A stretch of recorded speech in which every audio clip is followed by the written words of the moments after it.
If we really valued life in this society, I think we would invest in every kid as if they had limitless potential. To me, it's so immoral that we don't do that.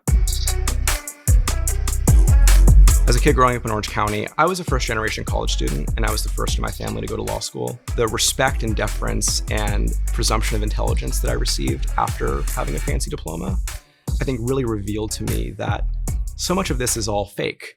Suddenly people are taking me seriously and doors are opening for me. And it made me just realize how much brilliance is lost among the kids who didn't get the opportunity that I had or weren't able to figure it out at the pace that I was. With the low-income kids that I went to school with, no matter their brilliance or their hard work or their ingenuity, the circumstances of the neighborhoods that they grew up in put a ceiling on their potential. And for kids who grew up really privileged, no matter how many mistakes they made or the trouble that they got into, they had a floor on how far they could fall down. We've been told forever that poverty is a consequence of individual failings. People are poor because they choose to be, because they're lazy, because they can't be trusted with money, because they're irresponsible, addicted to drugs. Any number of really harmful stereotypes that the data bears out is just not true.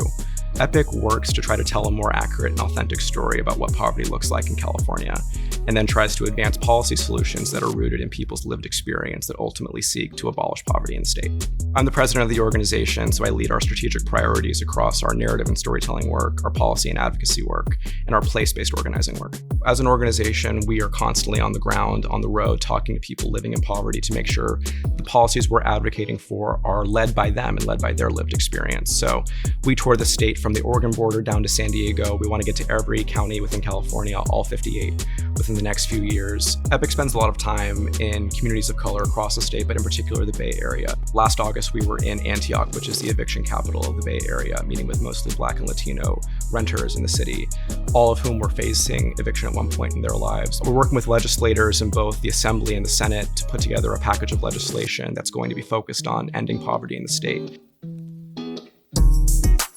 In a state that has the fourth largest economy in the world, the best public universities in the world, the best tech companies, more billionaires than anywhere else in the world, we can put our heads together to find real solutions for ending poverty. I think if we want to create a state that has everyone thrive, in particular boys and men of color who we know have been disinvested in for the entirety of California's history, we have to have leadership that reflects the communities that we purport to serve. My call to action for people in government and in philanthropy and everywhere else is to center lived experience. We have to make sure that the folks that we're actually trying to work on behalf of are in the driver's seat moving forward. I think my upbringing in Orange County and seeing what the consequences of inequality are really drives me in this work. Growing up in a place that had very real political diversity prepared me for having to combat the bad narratives that we're fighting for every day at Epic. And I think what's even more frustrating is that we know what we have to do. We just have to have the political will to do it.